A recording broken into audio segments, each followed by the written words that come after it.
Pinasinayaan ng Philippine Army ang mga bagong upgrade na pasilidad at isang mobility asset sa lungsod ng Cabanatuan bilang bahagi ng pagpapalakas ng kakayahan nito para sa makabagong operasyong militar. Pinangunahan ni Lieutenant General Antonio Nafarrete ang seremonya ng inaugurasyon na ginanap sa Command and Control Center ng Training Command sa Camp General Manuel Tino, Cabanatuan City. Sa kanyang talumpati, binigyang diin ni Nafarrete ang tatlong mahahalagang aspeto na kinakailangang patuloy na paunlarin: ang pasilidad, kagamitan at pagsasanay ng mga sundalo. Ayon sa kanya, ang mga bagong pasilidad at mobility asset ay sumisimbolo ng patuloy na pag-unlad ng organisasyon at layuning makapagbigay ng mas dinamiko, mabilis, tumugon at angkop sa kapaligiran para sa pagsasanay ng mga tauhan.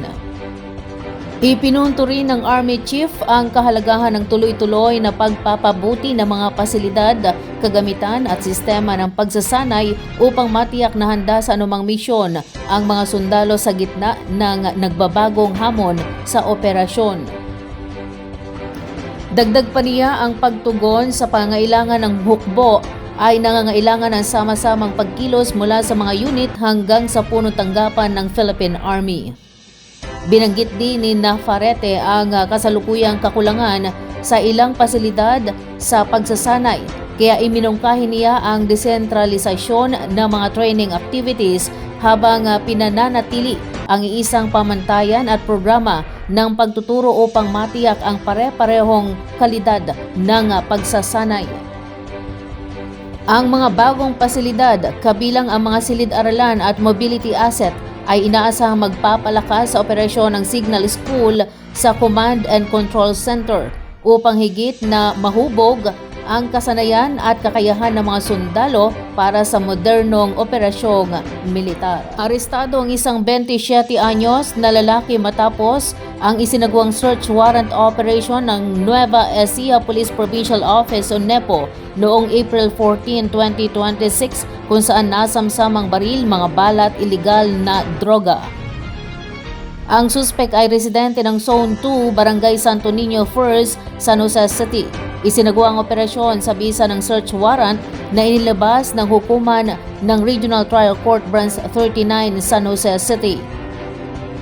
Nakumpiska mula sa suspek ang isang kalibre 22 na revolver, 10 piraso ng bala, isang sachet ng pinatuyong dahon ng marijuana na may timbang na 1.20 gramo at halagang 144 pesos. Isang digital weighing scale, 6 na sachet ng hinihinalang shabu na may kabuang timbang na 11.72 gramo at tinatayang halagang 79,696 pesos at 3 improvised glass tutors. Ayon kay Police Colonel Richie R. Clarafal, Provincial Director, bahagi ang operasyon ng patuloy na kampanya ng pulisya laban sa paglaganap ng loose firearms na maaaring magamit sa krimen, gayon din sa pagpapanatili ng kapayapaan at kaayusan sa lalawigan. Samantala, isang 45 anyos na lalaki ang naaresto rin sa isinagawang oplansita sa Barangay San Mariano, San Antonio, Nueva Ecija bilang bahagi ng pinaigting na kampanya laban sa ilegal na kalakalan ng sigarilyo. Bandang alas 4 ng hapon, pinara ng mga tauhan ng San Antonio Municipal Police Station ang suspek na nakilala sa alias na Jojo habang sakay ng isang kolong-kolong. Sa isinagawang inspeksyon, nadiskubre ang isang kahon na naglalaman ng 25 rims ng Peking RGD brand na sigarilyo na nagkakahalaga ng humigit kumulang 11,000 pesos.